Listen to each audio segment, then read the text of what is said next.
My name is Jacqueline Simons. So, how many of you use the same type of car that your grandparents did? Or how many of you use the very original cell phone that came out? For the most part, people want to improve these parts of their daily lives, and we advance with the new knowledge that we gain through research and those types of things in our country. But why is it that we still use the original 1900s school system that was designed for our grandparents? Is this school system good enough for our generation and our future generations? Is it good for our kids? The original school year calendar was designed with 3 months of summer vacation so that kids could go and work on the farm with their families during harvest season. But right now, most kids don't need to go work on the family farm, and the 3-month long vacation doesn't really serve us a purpose anymore. What it does is it creates a time where students are out of school and they aren't getting education every day, they aren't reviewing the concepts that they learned the year before. So when students go back to school the next semester, teachers have to spend too much time going over the material from the year before and reteaching things that the students should already know because they've spent so much time away from the material and they've forgotten a lot of what they learned.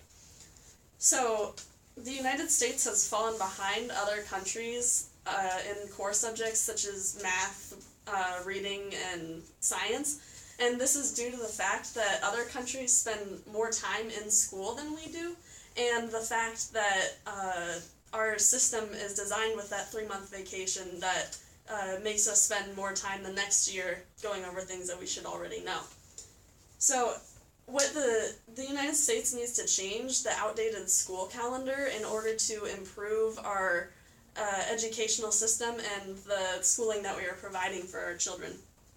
The way that we can do this is by implementing year-round schooling, and what this is it's a different calendar for the schools, and the most popular one is called the 45-15, which means students go to school for 45 days and then they get 15 days of break. There's different tracks that go along with this calendar, and the first one is called the single track system, and which means that all students are going to school every day, and they're all in school at the same time, and it's just a different calendar of days of the 180 days that are redistributed in a different way. The other track is called a multi-track system, which divides the student body into usually 4 groups. So there's only 3 groups in school at a time, and while the other one is on vacation. So while the first group is going to school 45 days and then gets 15 days of break, a different group would have 15 days of break and then 45 days of school, and so on with the other groups. So what this does is it lets schools accommodate a larger amount of students. So a school that originally could only have 750 students can now accommodate for 1,000 students because of this multi-track system. It only requires them to have 750 students in school every day, but it allows you to educate and have the resources for 1,000. The only opposition, or the biggest opposition to this, is that parents think that their students are going to lose vacation time because they don't have that 3-month-long summer anymore. But we don't actually lose those days. What this school year calendar does is it redistributes the days throughout the school year. So instead of having a 3-month-long vacation all at once, it takes that vacation and it divides it up into shorter periods throughout the school year. But you don't actually lose the original Christmas break and spring breaks that we already have. Those also are put into the school year calendar.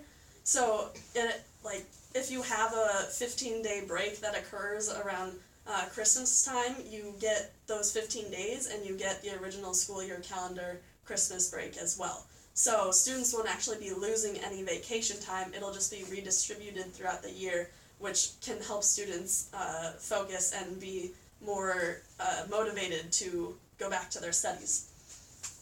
A lot of other benefits come along with this system as well that many people don't realize are a result of the school year calendar. It includes things such as like decreasing student and teacher burnout, offering more time for help and remediation, and providing financial benefits for both teachers and school districts. This school year calendar decreases student and teacher burnout because they have more frequent breaks throughout the year, which they said makes them more motivated when they come back to the school year to go back to their studies. But they don't have to waste time at the beginning of the year reviewing everything that they've forgotten over break, because the breaks aren't 3 months long anymore, they're just 15 days.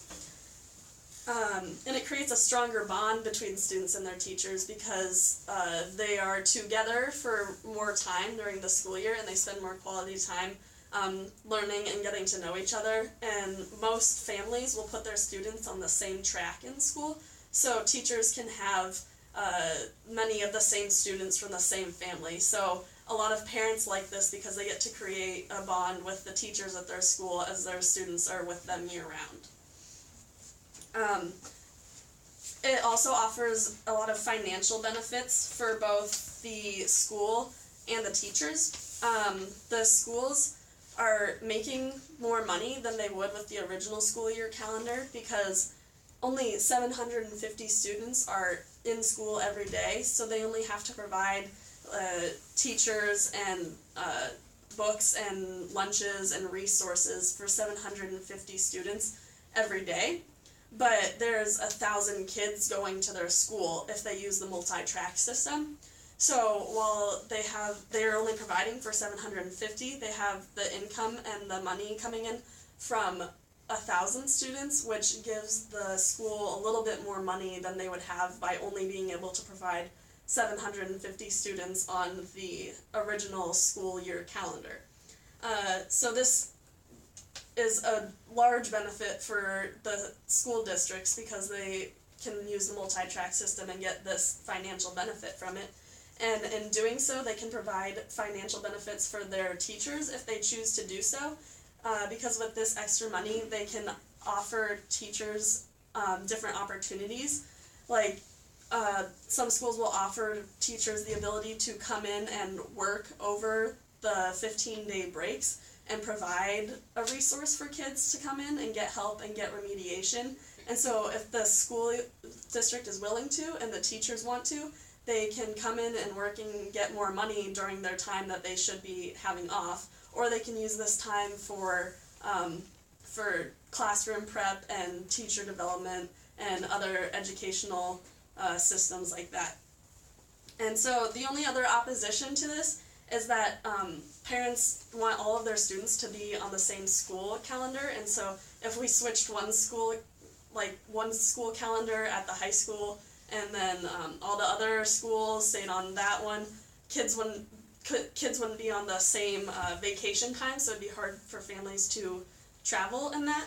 But this calendar is such an improvement for the United States educational system that it wouldn't be a bad idea to switch the whole country's schooling at once. So that way it would eliminate the problem of having students on different schedules.